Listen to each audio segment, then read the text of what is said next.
பானை சின்னத்தை ஒதுக்க மறுத்த நிலையில் தேர்தல் ஆணையத்தில் விடுதலை சிறுத்தைகள் கட்சி மேல்முறையீடு செய்துள்ளது. திமுக கூட்டணியில் அங்கம் வகிக்கும் விடுதலை சிறுத்தைகள் கட்சி தமிழகத்தில் சிதம்பரம், விழுப்புரம் ஆகிய 2 தொகுதிகளில் போட்டியிடுகின்றன. இதேபோல் ஆந்திரா, கர்நாடகா உள்ளிட்ட 5 மாநிலங்களிலும் விடுதலை சிறுத்தைகள் கட்சியினர் போட்டியிடுகின்றனர்.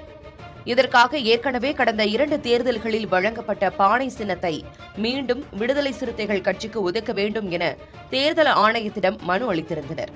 எனினும் 1 விழுக்காடு வாக்குகளை கூட பெறவில்லை என கூறி விடுதலை சிறுத்தைகள் கட்சிக்கு பானை சின்னம் ஒதுக்க தேர்தல் ஆணையம் மறுத்தது. இந்நிலையில் தேர்தல் ஆணையத்தில் விசிக தரப்பில் மேல்முறையீடு செய்யப்பட்டிருக்கிறது. ஆந்திராவில் 1 விழுக்காடு வாக்குகள் பெறவில்லை என்றாலும் தமிழகத்தில் ஏற்கனவே 2019 மக்களவைத் தேர்தலில் போட்டியிட்டு 1.16 விழுக்காடு வாக்குகள் பெற்றதாகவும் 2021ஆம் ஆண்டு சட்டமன்ற தேர்தலில் போட்டியிட்ட விசிகாவினர் 4 நபர்கள் சட்டமன்ற உறுப்பினர்களாக தேர்வாகி இருப்பதாகவும் தெரிவித்திருக்கிறது.